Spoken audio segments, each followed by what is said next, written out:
Hi, I'm Dr. K, and in this video, I'm going to talk about a weight loss tip that is incredibly effective for dealing with temptation in certain eating situations where most people struggle.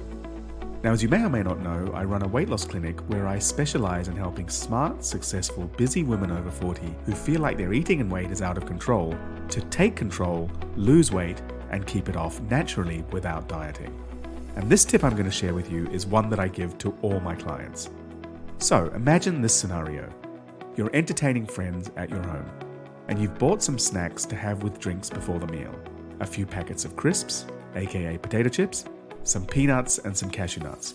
You've cooked a very nice meal, and then for dessert you've made a beautiful strawberry cheesecake.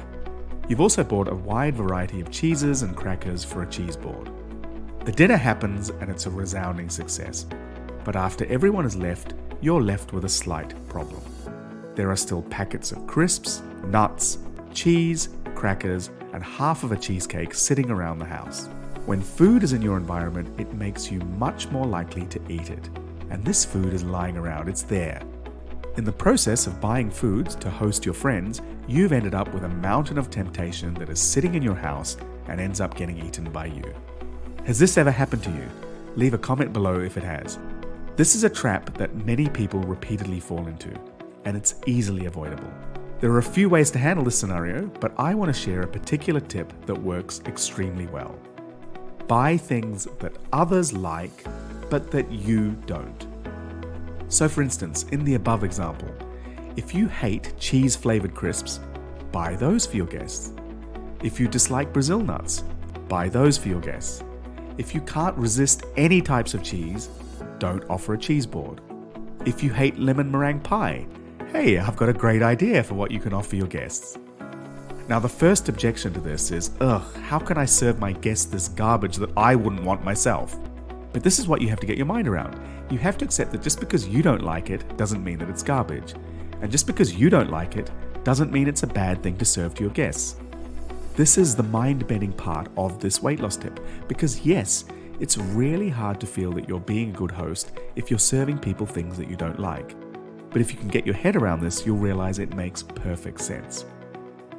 Many of these flavors and foods that you don't like still exist because other people love them.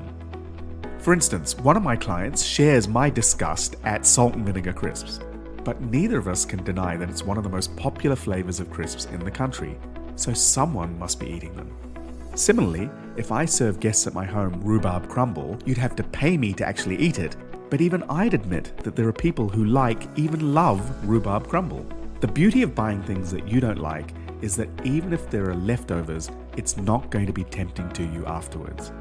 If you make this tip a habit, it will help you entertain with much more ease and without the collateral damage that comes with mountains of food left over after entertaining. And if you want more tips for how to change your relationship with food, check out my free training. The link is in the description below. And that's it for now. Don't forget to subscribe and check out this video about 8 habits that are keeping you overweight.